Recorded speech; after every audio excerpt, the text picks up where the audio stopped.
Hey, y'all. Welcome to the Black Teacher Project podcast. My name is Dr. Micia Mosely, and I have the pleasure of being your host today. Now, this space is created by and for Black educators, where we speak truth, share stories, and stay rooted in our purpose. Every episode, we gather in conversation to reflect, resist, and reimagine what it means to teach, lead, and thrive in schools and systems that were never built for us. So pull up, lean in, and let's get into it. We are here with Dr. Jarvis Gibbons. Dr. Gibbons, we are recording this during the 100th anniversary of Black History Month. And it's a time to celebrate. It is a time It to absolutely celebrate. is. Yeah, so thank you for being here. Thank you for joining us. We're excited. We're excited to have you.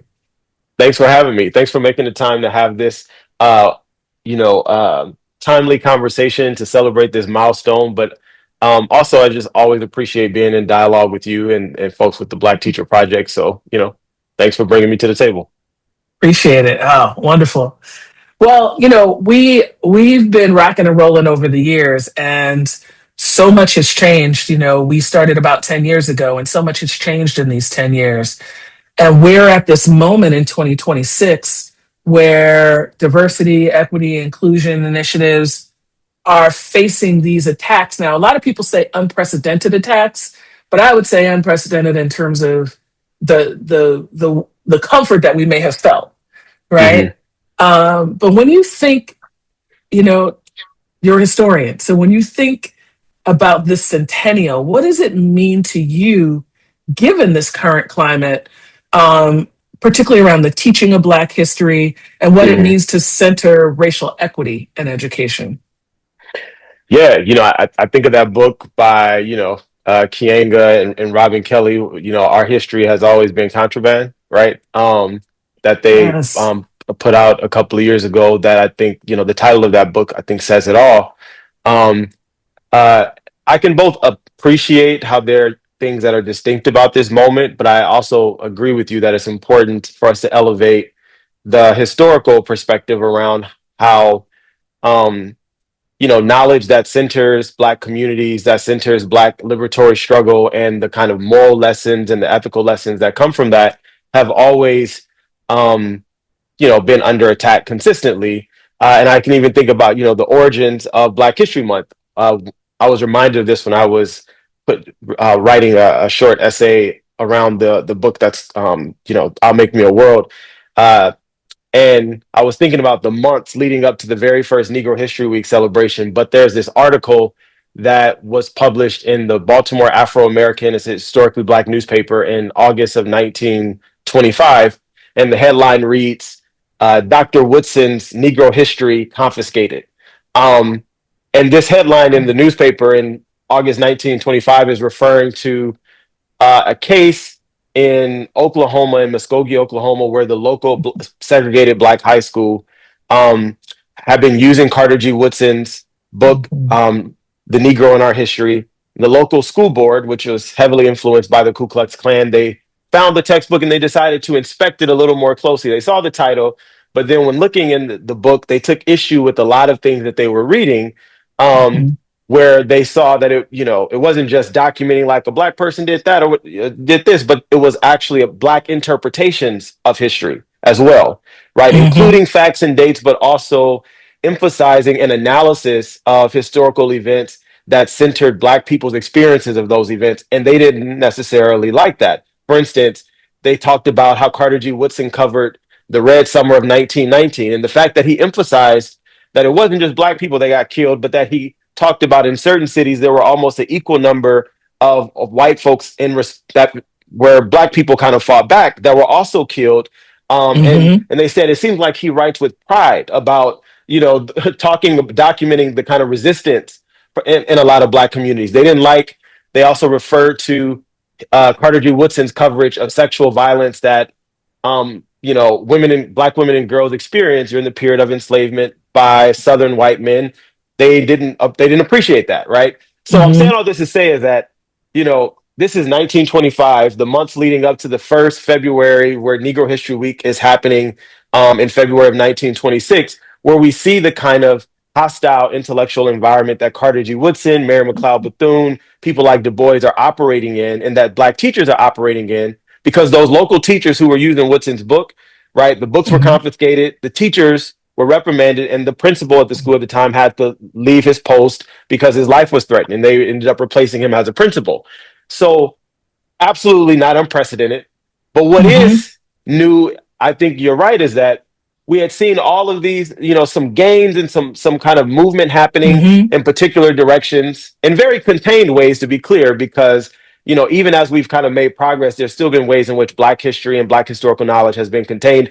But we can't deny that there is the museum, the National Museum of African American History and Culture, right? Hmm. We can't Yes. deny that we have African American studies departments in major colleges and universities in ways that were unthinkable for scholars like Du Bois and Woodson, who were not allowed to be professors in universities, even though they were so prolific and produced so much scholarship. So it's unprecedented when we think about the kind of progress that was made, not that was given, but that folks fought for, and the space that was created through this long struggle, and how so much of that is being kind of stripped away and being undone. So that kind of backlash that we're experiencing within the kind of context of education right now, our experience of it is new, but it rhymes with the way in which Hmm. this kind of backlash has always been present, and the kind of hostility has always been present when it comes to African American history or Black history more broadly, thinking about Black diasporic history as well. Hmm. And it feels so important, um, because of the very uh, public erasure, attempted erasure, right? And so, you know, that's one of the reasons why we so appreciate the work that you're doing. And, we know this is not your first engagement with Carter G. Woodson. Um, Yeah. many of our listeners really came to appreciate and know more of your work through Fugitive Pedagogy. Um, and I definitely want to talk about the new book, but I do want to just hear a little bit for you when you think about this experience of Mhm. engaging in Carter G. Woodson's life and in his work and in his legacy. Since that book was published, is there anything that you've seen that coming from that study that really gives you hope or excites you? Because I know a lot of people talk about that book still. I know Mhm. I know you're on to the other books, but some of us are still caught up in fugitive pedagogy, especially now when Mhm. the everything can't be on social media. Yeah. Everything can't be as um, uh, uh, public in the way that it was maybe 5 or 7 years ago. So this notion of fugitivity is coming back for some folks, and I'm curious from what you see, how Mhm. from the time you published that book to now Mhm. you've seen, yeah, your work amplified, or what's excited you about that. Yeah.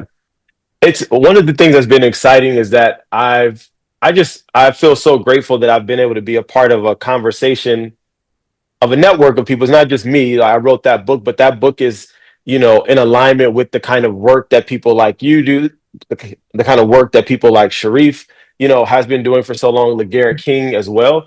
Um, but I'm happy that my work has been able to be a part of a conversation where we're reintroducing to some people. Some people have always known about the legacy of Black teachers, Mhm. but where I've been able to kind of use that book and that research to introduce the historical legacy of Black teachers in this moment, to say that they have lessons for all of us today, right? They're still Mhm. teaching us, right? When we think about Mhm. that legacy. And I think the story from Fugitive Pedagogy is just really powerful, because when it came out in 2021, right, that's when all of the anti-CRT bills were kind of happening. There was no way to anticipate. I didn't anticipate that. I've been working on that project in some way, shape, or form since I was a graduate student at Berkeley, since Go 2010. Bears. Yeah, exactly. Right. Yeah. Trying to figure out this thing, and then reading Vanessa Siddle Walker's book, and then all these other Hmm. questions emerging, right? Had no clue that the anti-woke, anti-CRT, Hmm. the kind of backlash of the 1619 project and all that stuff would be happening as the book was coming out. But I'm not happy about any of those things that have kind of required the book to have the circulation that it's had.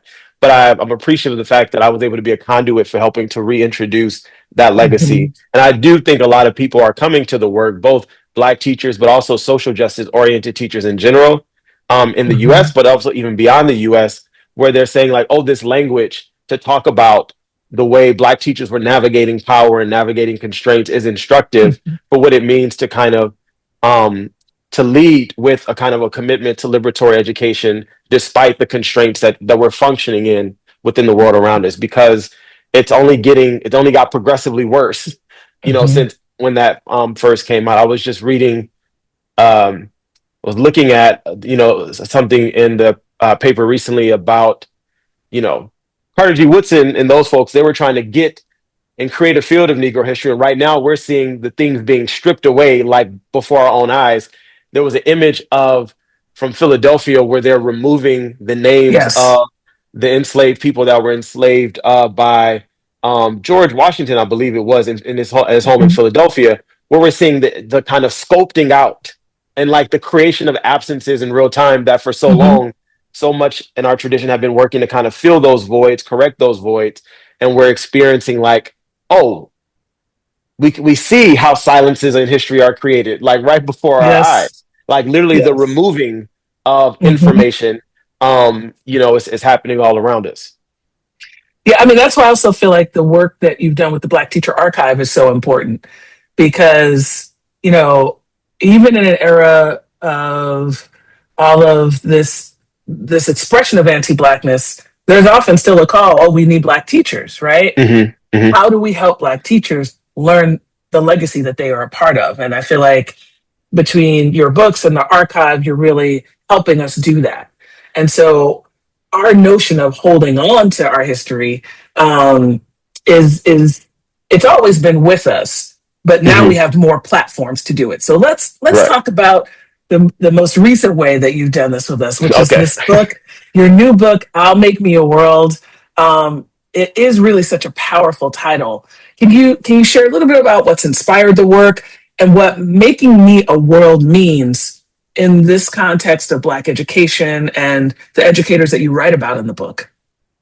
Yeah. Thanks. Thanks for that question. The title of the book, and then the book is broken up into four parts. They're like, it's an introduction and then four kind of longer essays. But each of the chapters, that the title is taken from an important literary work in Black history that I find to be important for thinking about the story of how Black History Month came to be, right? How we've came to inherit this important tradition. But "I'll Make Me a World" is a line from a poem by James Weldon Johnson, who we know also wrote, we know as the Black National Anthem, "Lift Every Voice and Sing." But Yes. there's a poem called "The Creation." In the beginning of the poem, Johnson, right, and God stepped out on space and he looked around and said, "I'm lonely. I'll make me a world." And then there's a much longer kind of essentially sermon. It's from his book that came out in 1927 called "God's Trombones," which were like all of these quote Mhm. unquote Negro sermons in the form of Mhm. poems. Uh, I've seen so many references to like former, Black folks growing up in the Jim Crow South who talked about Mhm. reciting this particular poem, "The Creation," and I just imagine all of these young Black kids, repeatedly saying this, "I'll make me a world," right? And they talk about how they were Mhm. taught to emphasize that line in a particular kind of way when they were performing it for their Negro History Week celebrations, so on and so forth. But I also like the poem both because, I mean, some folks can kind of read into the religious aspect of it, but I'm also just thinking about the world that these teachers and these students are trying to create around them as well during the time that they're living. But I also just like the theme of agency, action, creating that are in the kind of the story that poem lays out.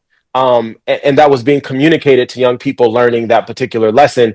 Because in the Mhm. book, I'm talking about how Black people were working to kind of create a new world and how Black history was an essential resource for studying the past, to help them understand the present, and to Mhm. think about what they kind of carried from their past that could be used to kind of make a better world for themselves and for future generations.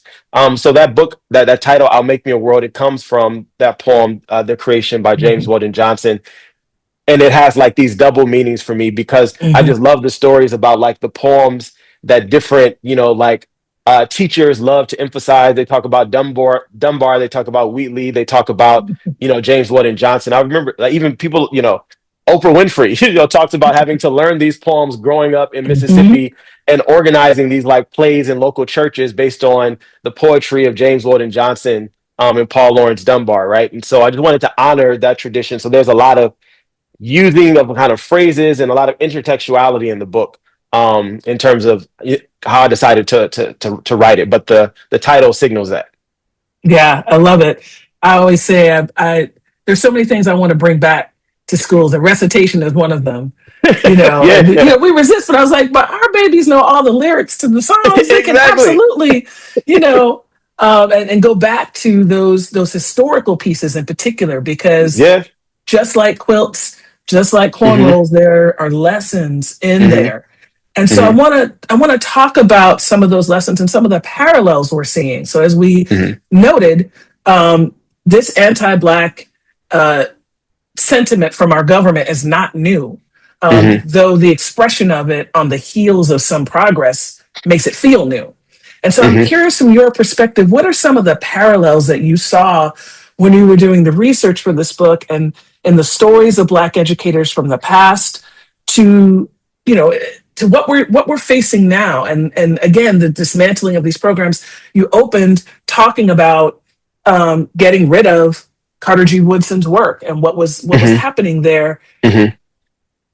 What can you tell us in terms of those parallels, not only around what Black educators face, but what some of that resistance or response looked Right. like? Right. Um, yeah, one of the things that I emphasize with this book is that, Carter G. Woodson is the person who created an institution to help institutionalize a lot of these practices, to help kind of grow it and develop it. But, he wasn't the only person experiencing that kind of intellectual hostility. He was a part of a network of teachers and community of folks who experienced this aggressive neglect of Black history and culture in schools, in curriculum, Mm. or who were constantly subjected to impoverished, deficit perspectives about Black history and Black culture. Um, and so, you know, we're experiencing some of that with the stripping away and the gutting of things right now. Uh, but yet and still, this legacy was birthed well before Woodson. It was carried forward by Woodson. And we see Black people creating different strategies in real time, both responsive to the moment, but also still thinking ahead, right? About how to do Mhm. something now that will stand the test of time, right? So that it can be kind of passed on to future generations.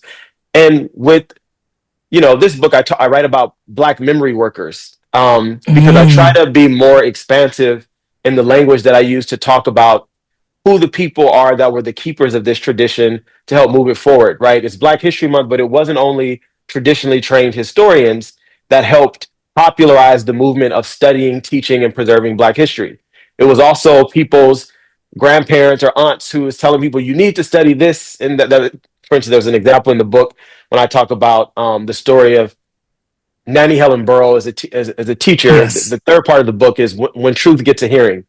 And when Truth Mm. Gets a Hearing, that title comes from a play that Nanny Helen Burroughs wrote, and that her students at the National Training School of Women and Girls used to perform when they were, in the 1920s. It was a Black history play, informed that Nanny Helen Burroughs wrote on her own based on her reading of emerging Black scholarship. So it's like she's someone who's cultivating the interest in the study of Black history, even as she herself may not be a historian the way that someone Hmm. like Carter G. Woodson or, and folks later like Evelyn Brooks Higginbotham, who would then rediscover Nanny Helen Burroughs and write a book about her, right after after Evelyn Higginbotham's mother said there was this woman in your grandfather's church who was like a labor activist for working Oh, class Black wow. woman who founded this school. She had died. The school was for the most part closed down. All of her personal papers were in the building. Evelyn is a graduate student at Howard at the time, and she eventually goes on to get a PhD, and she finds all of the boxes of Nanny Helen Burroughs' school and papers that are there. And then she works with the Library of Congress to preserve those records so that she writes her dissertation, writes her book. I'm able to now go and pull When Truth Gets a Hearing as the play that these students were performing across the country in the 1920s for my students to read today. So I talk about Black memory workers because it's community people who help keep this knowledge Hmm. about the Black past and Black history alive. It's scholars like Evelyn Higginbotham, right? But it's also teachers like Nanny Helen Burroughs, who was doing it in real time with students.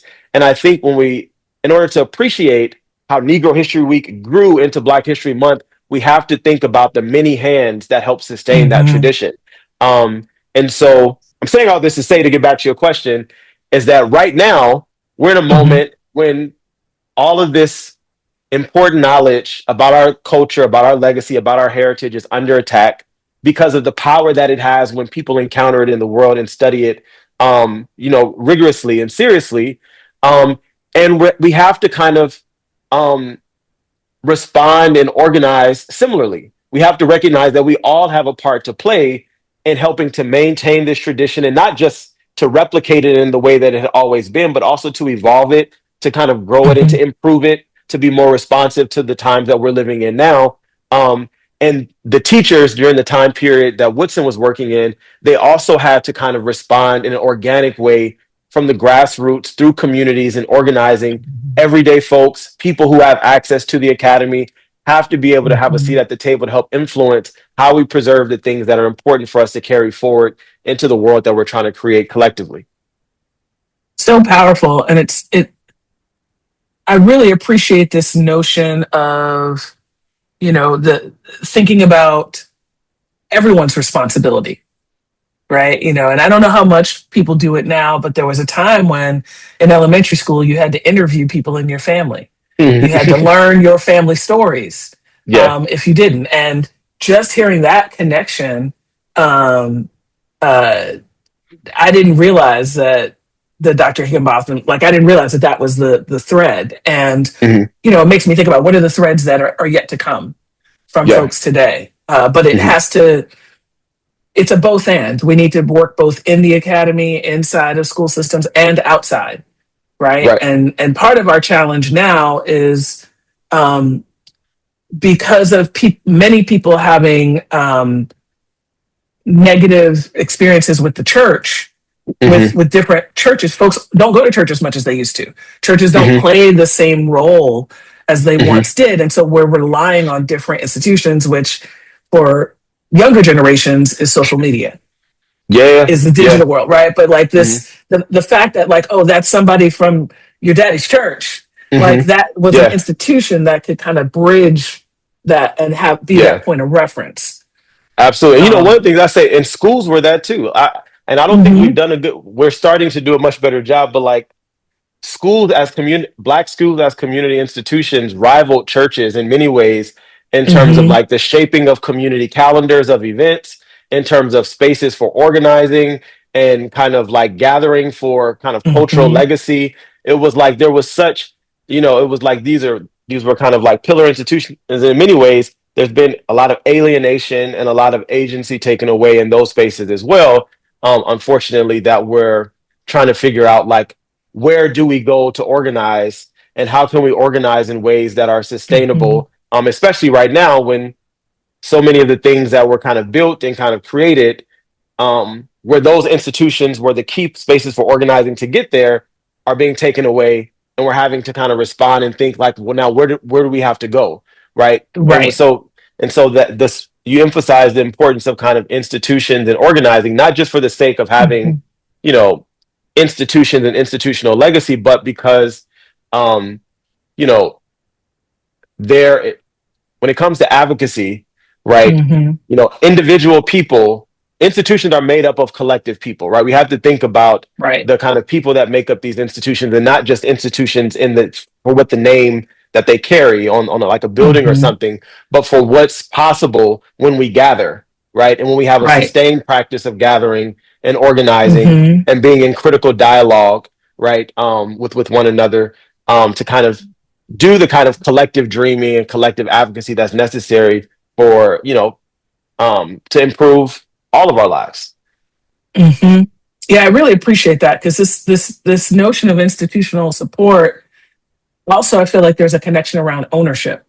Hmm. And do I see, like, if I think about physical buildings, do I see this? For many teachers, my classroom is my space. But Hmm. what it looks like to have an evening community meeting in a school Yeah. then versus now, right? Right. But it's the people that make it go, right? At the Absolutely. end of the day, it's Hmm. how we come together, and it feels so much like Carter G. Woodson had this, you talked about folks who were organizing and thinking for the moment and then beyond the moment.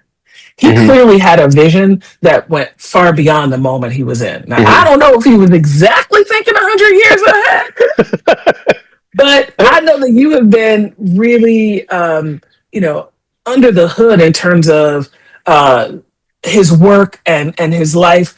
What do Hmm. you think he would make of this moment, 100 years later, Yeah. and these traditions? Yeah.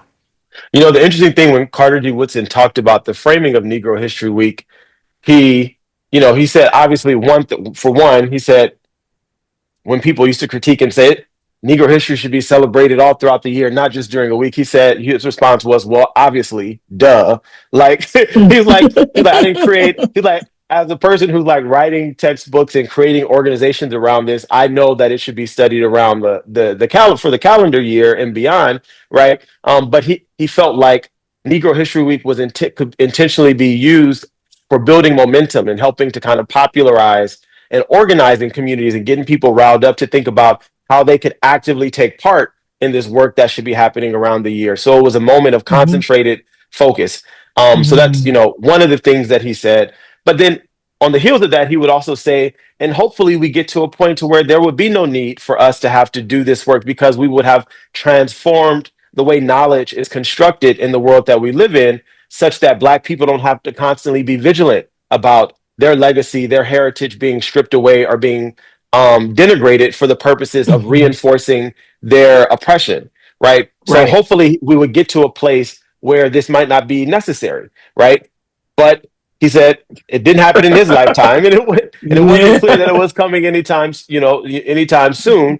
Um, and then we had a lot of progress that was made, but when Black studies departments were created, but the immediate backlash to Black studies departments and the kind of constraints that many of these African American history programs, or the way that African American history, even when it became recognized in history departments, was contained in particular ways, right? We still kind of like saw, as that book by Robin Kelly and Kianga Yamada Taylor and Kaepernick offers, our history continued to be contraband even in more recent times, right? And continue to be surveilled and policed in particular ways, such that um, it, Black History Month will continue to be necessary. Would Carter G. Woodson anticipate that it would be expanded to a month that the president, because of the United States, would also acknowledge it? Because it was not Mhm. acknowledged nationally, right? It nationally Mhm. started and it spread across the country, but that was because of Black community folks and teachers that it was Ah. studied, that it was recognized nationally in the Black newspapers.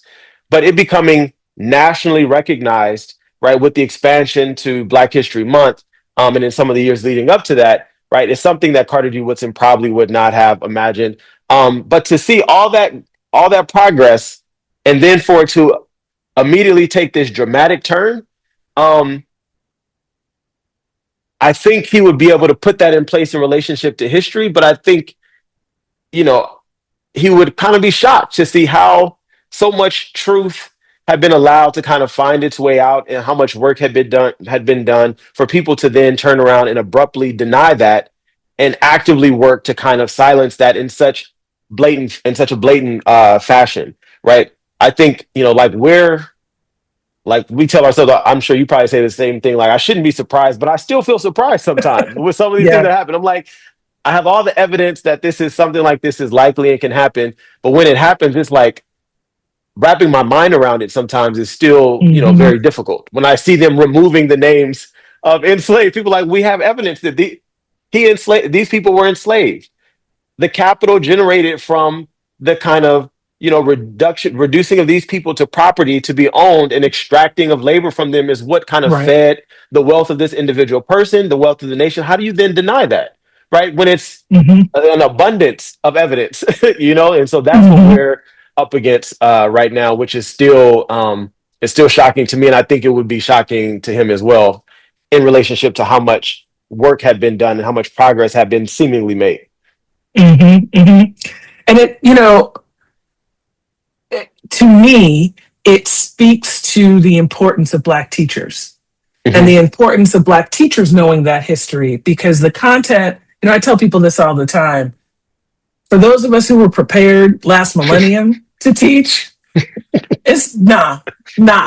Right? Like, it's not about the sage on the stage having the information and the Hmm. banking method, Hmm. because you can look up information faster Hmm. than a teacher can recall, Yeah. right? So we are doing something different in schools now. Where Hmm. it's a different project. It's not just me as the expert imparting information. And Hmm. so, that said, you still need to have the information. So Hmm. now it's Absolutely. about weaving and connecting and having the larger context, so that as your students are learning, you're helping them um, make those connections. And so, when I think about the current examples of systemic oppression, physically taking down historical information, um, destroying places of learning. I'm the person that when I go on vacation, I'm looking at the plaques. I'm looking at the Yeah. historical plaques wherever I Yeah. am. And now I'm like, well, can I even believe them? Yeah. Depending on Hmm. what's going to be up there. And so, as you think about the research that you did for this book, what are some of the specific strategies or philosophies when you think about educators from the past that can guide educators today in navigating these hostile environments? You've talked about preserving some of the stories, and I'm curious if Hmm. there are any other practices or mindsets that can be lessons for resilience. Yeah, well, I think it's definitely the collective advocacy, right? I think the history of Black teacher Yes. associations are critical. Mhm. And I'll say that any day of the week. I think there still are so many. We are still trying to. We're recognizing and we're starting to kind of um, make sense of what was lost with the way Black teacher associations were integrated out of existence. And that's why I'm so great Mhm. that people like yourself and the community of folks that you're a part of as well that are doing the institution building in the spirit of that history. It's because it's so necessary right now. So that kind of organizing in order for collective advocacy to take place is important. But then I think some of the kind of commitment to the intellectual demands of the work of teaching is something that I think a lot of educators today have to be invited to kind of think about and to reprogram themselves to think about the role that teachers have played and also must play in Mhm. relationship to our kind of current struggles and challenges that we have. Because I think there was a much more expansive vision around the role of teachers and teaching in African Mhm. American communities that was a kind of taken for granted sort of idea and an identity that teachers took on. And that's not something that many educators are socialized in today, unless maybe some of them Mhm. come from, communities of practice like the one that you are a part of, or may come from a tradition of teachers who help them understand that, and they were socialized in that way. Um, Mhm. that study both in terms of the practice of the world, but also modeling the kind of critical intellectual um, dispositions and ways of being in the world that we're expecting students to also model and take up is something that's really important. And that these teachers historically were doing because they were, you know, Carter G. Woodson and, folks like Mhm. Bethune and Mary Church Terrell and stuff like they were a part of these organizations where they were doing a lot of the knowledge production as they Mhm. were teachers and they were studying it as literature was coming out because they weren't allowed to be in the academy the way that we are today, but that was understood to be within the purview of like these educators and these teachers. And I know that it's difficult because there's so many things that are competing for our time, but I think we have to fight to reclaim the role of teaching and teachers in our communities and to kind of set the terms for what teachers are supposed to be and can be in relationship to our kind of our efforts to kind of like pursue collective flourishing, right? Mhm. Because we can't expect to turn young people over to people who don't have an expansive vision of the world, who don't have resources and communities to kind of collectively think about these things, to have a clear sense of their why, about why they're Mhm. teaching and why Mhm. teaching the way that they might choose to teach. And the why comes from like, well, what is it? What are we teaching towards? Um, Yes. and that you only get answers to those kind of questions when you sit and think about the vocation. of teaching Hmm. and Yes. the resources that we bring to the vocation, both within ourselves, within the traditions that we come from our lived experiences, but also from our studying and observations of the world, our reading of the text in front of us on the page, the text in the environment around us, so on and so forth, right? Yeah. And that's what created Negro History Week, is that kind of Hmm. intellectual curiosity and commitment to deep learning and commitment to liberatory education, is because they recognized that it was education in service of a broader project of freedom, not education in service of individual access to opportunities and social mobility to professional tracks, so on and so forth. Yes, we want people to be successful and we want people to flourish, but there's kind of a baseline vision that they were operating from in terms of like a collective flourishing that shaped their orientation to the practice. And that came through study, and that came from a kind of a clear political commitment and a clear why. Yeah. I love that. I mean, it speaks to you. I feel like you just took a little tour of the BTP pillars, right? Because part of that Black identity development isn't Mm-hmm. about your DNA. It's Mm-hmm. about understanding your identity as a Black teacher Mm-hmm. and Yeah. that why. And I think, one of the things it brings up for me is how we understand Black community in 2026. Because everything we're talking about from his time, like, we can't underestimate the role that segregation played in community building Mm-hmm. between Black folks. Mm-hmm. And so I often say, my friends are so tired of hearing me say this, but I'm like, where are mixed income Black communities? Mm-hmm. If you get a little bit of something and get to Yeah. where people might call you Mm-hmm. middle class as a Black person, Mm-hmm. there's often a default of up and out. Mm-hmm. And so, being in a middle class neighborhood will often mean being in a Mm-hmm. racially mixed neighborhood, Mm-hmm. which means that your Black community is something that is not about always proximity Mm-hmm. in the ways that it was during segregated times. And so I'm curious, when you think about community today, right? Mm-hmm. So we have these associations, we Mm-hmm. have sororities and fraternities, and Mm-hmm. obviously we have HBCUs. But it seems to me that that mindset of the individual success, as opposed to the collective liberation, that collective is different today. And I'm Mm-hmm. curious what you're seeing. What does that look like for us to be in that community? Yeah, I think it looks like a lot of confusion. But it's a kind of I mean, being in a segregated context also had its own particular kinds of confusions and kind of like mysteries that people had to kind of work out. There was a lot of very clear black and white, black and colored, so on and so forth.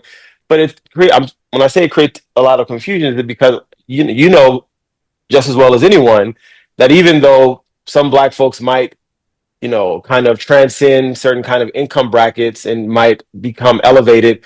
We know what the numbers look like in terms of young black folks and youth and the experiences that they have across kind of Yes. educational contexts when we think about mixed income schools or kind of multiracial schools and things like that if they come from middle class families, the same kind of challenges that they're having. So when I say confusion is that people are people sending their children to very elite schools, elite independent schools that are feeders to kind of very prestigious schools like the one that I work at. But then the kind of costs to the kind of Yes. spirit and the well-being of people who, with the kind of thing that they're subjected to, and the way that they become alienated from, Hmm. you know, their own identities in certain ways. Not all of them. I don't want to but there are all sorts of things that are happening and that are at play Hmm. that I think we have to be honest with ourselves about, Hmm. which justifies, even if we have this wide diversity of black folks that exist, there is still a need for collective organizing because there is a way in which we continue to experience this kind of shared vulnerability, Hmm. irrespective if you're in schools in the hood. It's a particular kind of neglect that you experience there when it comes to kind of poverty Hmm. that shapes the school experience of black students in those spaces and the kind of disregard that they have. But then there's also a kind of vulnerability that's connected to anti-blackness that middle class black young people experience too, in schools that are supposedly really great and competitive schools, but you have these Black folks that Right. are experiencing all this kind of alienation. And then when you think, or even when you get to places like Berkeley, like, we got Hmm. there and we start to look at the matriculation rates of Black Right. students at places like Berkeley or elsewhere. Like, yeah, we have this diversity. Absolutely. It was there then, right? Hmm. Even if as it was contained in particular kind of communities, right? But there's still some kind of very clear shared interests and some very clear shared vulnerabilities that we have that should, help us understand why we have to kind of consider the kind of collective over the individual, right? That's Hmm. we have ample evidence of that, and I think, Right. and we Right. know it too. We know, like, the best of our tradition teaches us that we have to kind of think collectively, and it's not so individualistic. But the force of the way that we're socialized, even in schools and stuff like that, is to think about individual competition with others, so on and so forth, and like the way that our value systems and stuff are shaped when it comes to schooling. There's a lot of things that undermine an effort for the kind of collective organizing that I think you're getting at and trying to name, Hmm. um, as important. Yeah. Yeah. And that's you know, when we think about some of the defensive postures that folks are in this moment, trying to respond to the anti-blackness, trying to Hmm. just make it through, just survive, Hmm. right? But we know that part of that is being proactive. So when you talk about the individual versus the community, or relative to the community, part of our ability to flourish is about thinking about the whole and thinking about beyond the moment. And so I'm Yeah. curious, um, what are some of the so you've talked about our ability to come together, our ability Hmm. to study and Hmm. share information about the past. Are there other things that you think about in terms of world making that can lead us to flourishing, where Black educators and allies can move beyond this playing defense? I'm a sports person, right? And so it's like defense is great, but at some point you got to score. Hmm. And so I wonder, like, what that looks like, and what you think about for today. Yeah. I think some of it has to do, like, when we think about at the foundation of what education is supposed to do, and when I think about like why, um, Black history is an important resource for trying to do some of this world making, is because we all have to constantly ask ourselves our what one's vision of a good life is. And in Mm-hmm. many ways, part of education for any young person is supposed to be helping them kind of come to an understanding about the larger world, their relationship to this world, and how they understand what it means to kind of live a purposeful life and experience goodness, and to model that, in during their time, kind of, like in this world and in relationship to the world and to the people that are part of this world and the environment that's the world around us. um and and I think as teachers, we have to constantly ask ourselves that, right? Just as we're Mm-hmm. guiding young people and our students along the way, as they're trying to answer that question, as they're trying to learn, and develop competency in the various different subject areas that help them make sense of the various different parts of the world, so on and so forth. It's still that larger question of like, what does it mean to live a good life? Mm-hmm. And is it only based on the things that so much of the education that we have is forcing us to focus on, right? To compete with one another to achieve certain kinds of status, whether it be in school or to the next, or, the schools that we're admitted to, the professions that we obtain, the houses that we buy, so on and so forth. Like, yeah, we want to live comfortably, and we want to, like, where we're human, like there are things that we have desires, so on and so forth. But I think Black history, and the stories from the past are an opportunity for us to study, like, how Black people are wrestling with this question of living in a world that has kind of condemned them in many ways, and how they're trying to work and to enact a vision of life that they understand to be good, that they understand to be more free and more beautiful. And I think that's why we need to kind of study these things, because we need to be Mm-hmm. asking ourselves these questions, and our questions, as our responses to those questions, even as they're evolving, right? our Hmm. answers to these things might change various phases of life. Our That question and the exercise of constantly returning to that question is what should be informing our steps of how we move forward. Hmm. And that should Hmm. be informing the steps in terms of like how we're inviting young people to be kind of initiated into this larger world that we're a part of through schooling, through the stories we put in front of them to study, through the curriculum we put in front of them to study, to make sense of themselves and to make decisions about how to be and how to move and how to enact and how to dream in the world that we live in. And I think again, it's kind of abstract, but it's like coming back to those first questions, like why are we doing this? What are we trying Right. to figure out? What are we trying to Hmm. convey to the students, and what am I trying to learn for myself, even as I'm teaching the students, and what am I trying to model for them?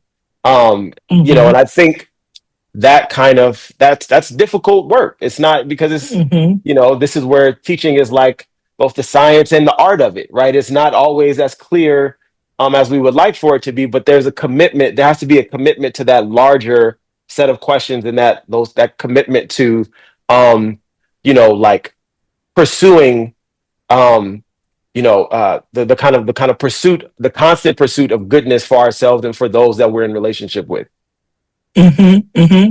You mean you mentioned, I love this idea of how we're welcoming young people into this community, right? And I think about welcoming Black teachers into Hmm. this legacy. And Hmm. so I'm wondering if there are stories, because you talked about like what are the stories that we lift up. Yeah. Can you share a story of someone in the book that you think is particularly resonant for this moment, and Hmm. why their example matters to us right now? Like what's powerful? Yeah.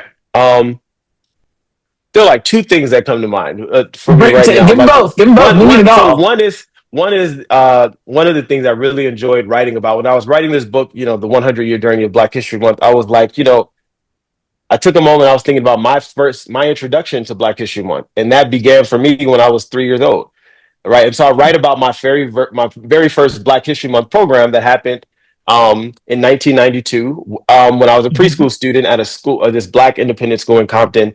And our teacher, Miss Butterfield, she's an older Black woman. She had Mhm. kind of came into early childhood education later in life, but she was, raised in the early. She was born in the late 30s and was into a family of sharecroppers in the Mississippi Delta. Um, I would have never known this until I interviewed her shortly, a little bit before writing this book.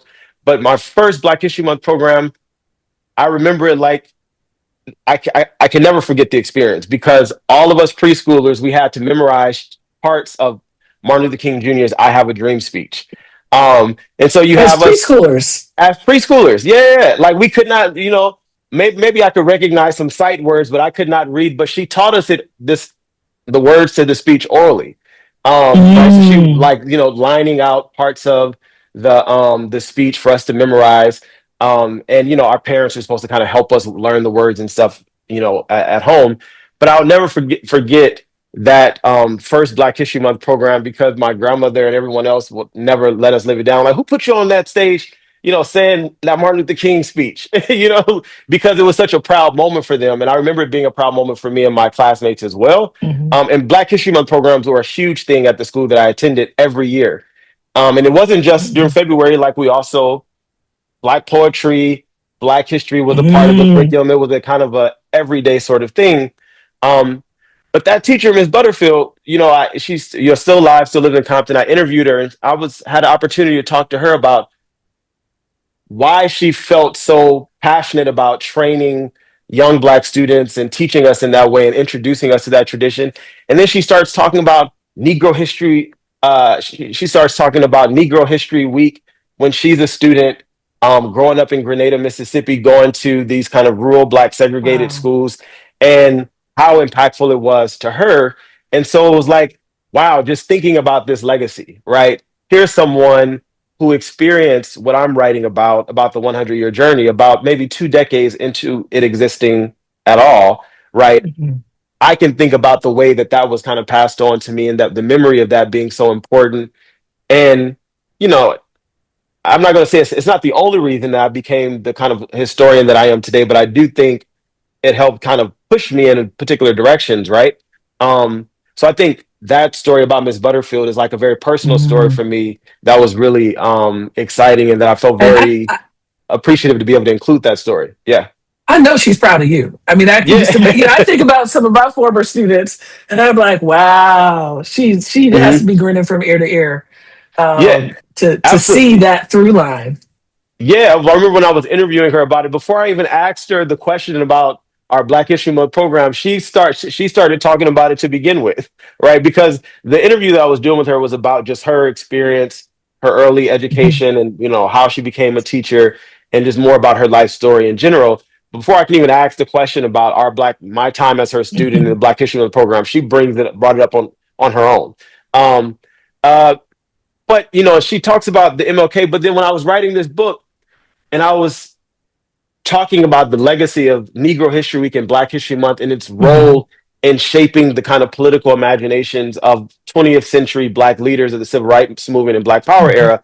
I just started going and looking in places. I just start going when I have a hunch. I'll go look. I'm like, I know that they had Negro History Week celebrations at Martin Luther King Jr.'s Booker T. Washington High School in Atlanta.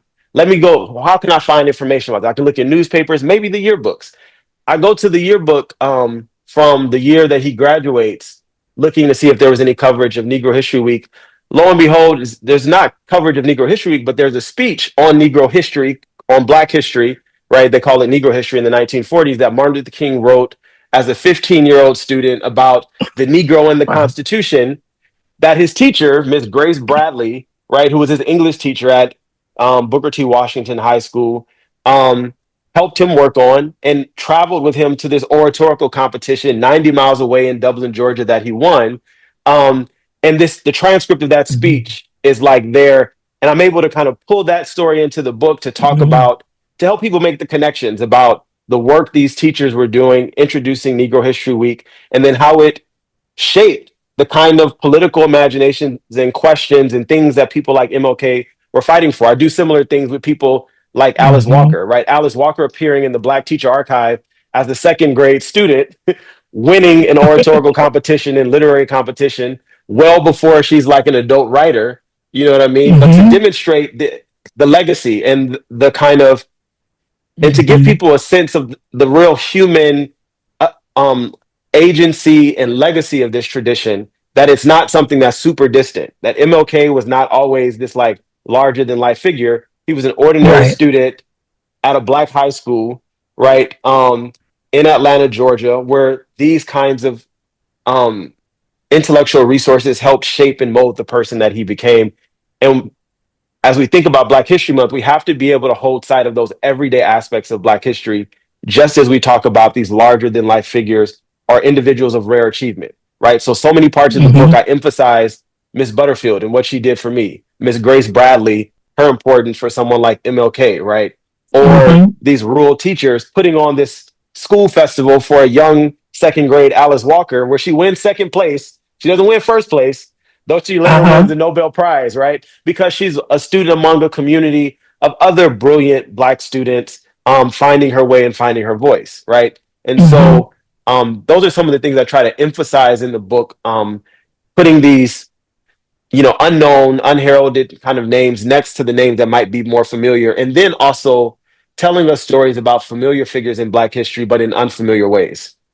I love that because we don't. Who thinks of MLK as a teenage? Even when you Exactly. really understand how young he was Yeah. when he came to where we caught up to him, right? Hmm. Broadly Yeah. speaking, I'm curious within that.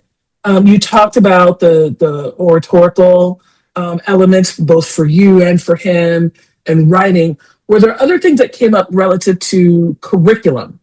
Hmm. Because now there's so much what you can teach, what you can teach, books being banned.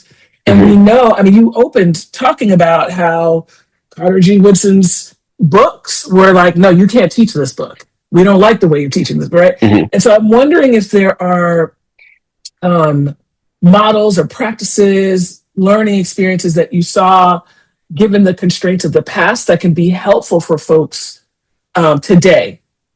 Yeah. Well, absolutely. I mean, I see things in terms of the way that the teachers are using elements of kind of like Black literature and Black history, not just for the Mhm, sake of learning that learning the name of this Black writer or what have you, but mhm, you know, for instance, I can think of an example. One of the examples I gave from a Negro History Week example with the group of elementary students in Virginia, where they wanted to kind of focus on kind of public speaking and and uh, and oral expression, and trying to kind of support the development of young students. And so they're learning Black history for Negro History Week, but then they're mhm, writing these speeches, and then they're practicing these speeches, recording themselves, giving one another feedback, and then there's a photo of like these young elementary students going and reading the speeches that they prepared for the local radio station, right, where we see mhm, like very clear kind of like skill development that teachers are concerned with being connected to also introducing students to things about their heritage and their mhm, culture, right, in the Black historical and kind of and literary arts and so on and so forth. Um, and there are lots of examples like that where students are learning, or when they're, you know, or just the kind of the writing. When we think about, Miss Grace mhm, Bradley as King's English teacher, but the subject that he's writing about is the Negro and the Constitution, right? Where mhm, he's, writing this speech, and I'm sure she, um, learning kind of some of the fundamentals of English and language arts, right? That he needed to learn as a mhm. high school student. That's evidence in the speech, um, where we see, yeah, how these teachers are using and integrating this knowledge into the curriculum. Not saying all. I'm not saying all Black teachers were as skilled as Miss Grace Bradley may have been, or may have been as effective of teaching a group of like rowdy preschoolers. Like literally, we Right. memorized our excerpts for the "I Have a Dream" speech. So, like we practiced, and she would like test us, like on our pronunciation of the words and so on and so forth. I remember that, right? So we were Mhm, learning. It was about skill development, but it was also about mhm, like building us up and introducing us to a tradition that we could understand to be a part of who we were. And that gave us confidence mhm. in our identities as young Black people, and also helped us make it clear for us who we were in the world that we were living in a Yeah, way that was so empowering. powerful. Yeah, I mean that's the piece of, the when the what and the how come together, Hmm. and just in the debates over curriculum, and so many teachers dealing with scripted curriculum. It's like, Right. right, and what you can do with that information. Hmm. Now where teachers are being pushed to teach to the test, Hmm. the most successful teachers that we've come across understand what's on that test and are going to get students there in their own Hmm. way. Right. Um, Right. Right. and so, and my sister talks about this. My sister's a teacher in Charlotte, Okay. and that people are on her for not being using the pacing guides, but she's got the highest test scores. She's like, let me just do Yeah. what I do. Right. Right. Right. Don't worry about Yeah. how I do it. Yeah. I No, got, I and I totally keep get telling her, I that. was like, we need to know how you do it, Yeah. because folks are leaving with a sense of self. Hmm. Um, and so I'm curious, as we start to come to a close, when you think about where we're going, and this these first 100 years, if you will, but as you look for the toward the future, and what what's on the horizon for Black educators, particularly Black educators who are committed to justice, how can how can we use this moment to recommit to world making and the type of world making that you describe in the book? What can we do now? Yeah. Well, I think one, it begins with teachers asking that question and receiving that question as an important question for their practice and for their work, right? Um, Mhm, and inviting teachers to think that this is something that they should be considering, right? That their work is beyond just their individual classroom, because their classroom is a microcosm. It's connected to much broader structural forces in the world. mhm, And so hopefully they get to a place of recognizing that, and recognizing that the question you're asking is their responsibility, um, to think about and to try to formulate a response to, or to continue formulating and mhm, growing in a response to that question, right? I don't want to say that we should immediately have the answer to that, because our answers will evolve, will grow, will kind of change. And I think the lessons around institution building that made something like Hmm. Negro History Week possible is going to continue is important now more than ever, I would say. Hmm. I would say that kind of collective advocacy work is important now more than ever, and it's going to require some. It's going to require sacrifices that should not be asked of us, but that we often have to make because we know that it's necessary in order to kind of push the needle forward toward the things that we Hmm. understand to be um, what it is that we should be fighting for, right? Hmm. So I know it's unfair to ask that we should, educators who are already strapped for time to have to do things to kind of show up to meetings, participate in organizations, and things like that. Hmm. That they're not compensated for oftentimes, but hopefully we need to find ways of being able to kind of make it sustainable, make it humane and livable for folks. But we're going to have to do some of that institution building to in order to do the kind of collective advocacy that we want, and it's going to require even when it comes to like history, like Hmm. scholars, the kinds of support to kind of do work in terms of preserving kind of like Black archives and things like that, you know, where it may have been kind of available at certain periods in time more than others. Like that doesn't mean that we can just drop the ball because we know what the cost of dropping the ball will be, right? We know what Right. we have. We have documentation of the world before Negro History Week and the world before Black History Month, right? We know, why it was important to kind of fight to preserve this up until this point, and now we're having to remind ourselves about why that fight continues to be important, and we're going to have to retool, not just to be responsive to the current moment, but to also anticipate the kinds of challenges that are likely to come ahead. Because I do think that Hmm. there are lots of challenges that are still unfolding, and that are that are to come, and also not even just thinking about the challenges, but also because we don't want to develop a project that's only responsive to the external hostilities, but we should also be thinking about beyond the current challenges, what is the like vision of the world and the work that we're trying Hmm. to do in the world that we're committed to anyway, that we also want to be pursuing, because we Hmm. have to be able to kind of respond and figure out creative ways of navigating the current dynamics, but we also have to be investing time in like working towards something that's beyond just this moment, right? That's Hmm. something that these teachers taught us. They're teaching young people about ideas around democracy when they were not living in a democratic world, right? That in a world that did Right. not allow them to vote, right? But they were still teaching the importance of demanding access to the franchise, right, to these young folks, Hmm. because they were taught, preparing them for a world. We say this all the time, that didn't exist, Hmm. and we have to make sure that we're preparing students to navigate this current world as effective as possible to keep their soul intact, but not to be content with just navigating and carving out some level of success for themselves in the world based on how it's currently ordered. We also have to put some time and put some stock in like the world that doesn't exist yet, and think about Right. how we cultivate the kind of interest and commitment toward that shared vision as we're crafting it. And get aligned around it. Right? Absolutely. Because, I think about, you mentioned Robin Kelly's work earlier, and I think about this notion of freedom dreaming and Hmm. what it means for us to actually be aligned around what we're creating. You made a Right. very important point earlier that sometimes we confuse success with individual accolades or attainment Hmm. and not the collective liberation. But do we Yes. understand what we mean by that?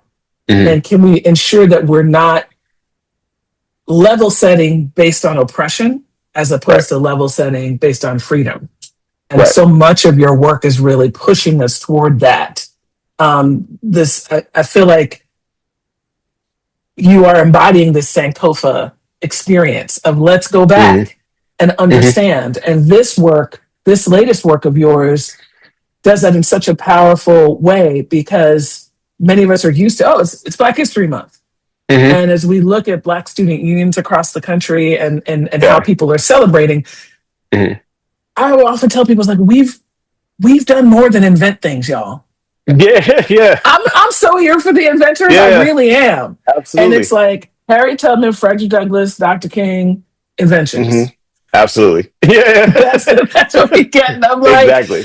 Yeah. so I want to close by asking you what I've been asking everyone in these last couple of Yeah. weeks. Though I know you've done a lot, you know a lot. What are you excited to learn during this Black Hmm. History Month, given that this is a time for us to reflect and learn something new? What's just whether you write about it or not, what are you Yeah. interested in just like learning more about in this next month? I'm interested in hearing, powerful and transformative experiences that people have had with encountering Black history. And being, and I have so many stories for myself, but hopefully this is an opportunity for us to kind of bear witness to like how Black history and access to certain texts and books and Black History Month programs at various phases of life transformed our lives. Right. I was just thinking, I right before this, a few days ago, I went to go see a friend of mine from high school who was doing a play. She was in a play off Broadway, and so when I was in high school, I talked about my first Black History Month program. I went to a high school, and it Hmm. was a majority Black high school, but it wasn't the same way my Black independent school was that I went to in Compton. I was like, these Black History Month Hmm. programs, they leave a little to be, to be desired.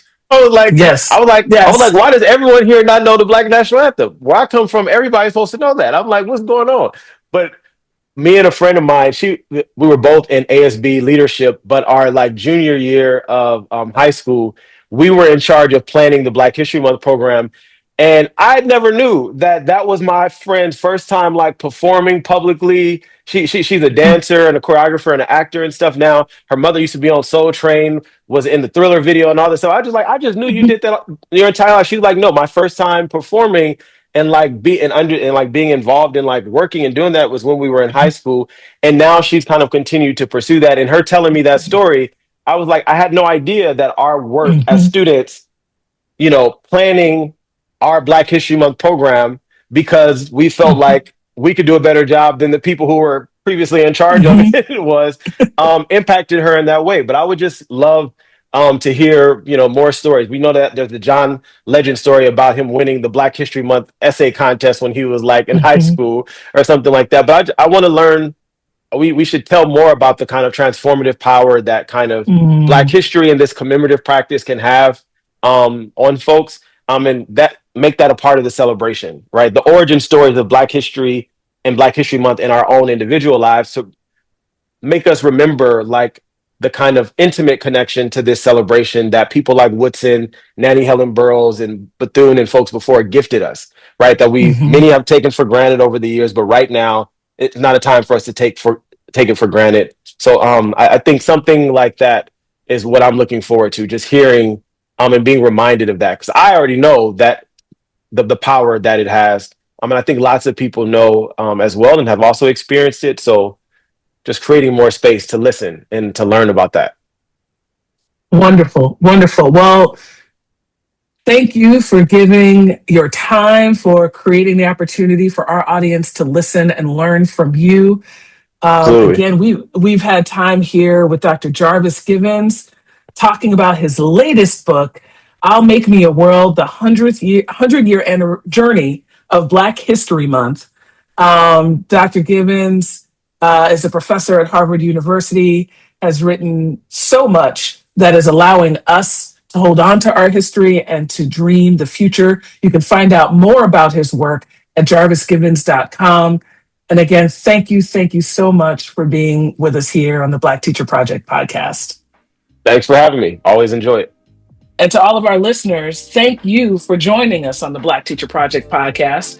We hope today's conversation has fed your spirit, affirmed your journey, and reminded you that you are not alone. We are right here. You can stay in the loop with the Black Teacher Project for resources, gatherings, and ways to build alongside others who are committed to creating communities of liberated learning for all students. You can find us at www.blackteacherproject.org. Follow us on all the things: Instagram, YouTube, LinkedIn, Facebook, and threads at Black Teacher Project. Until next time, take care of yourself and your people. Thank you so much.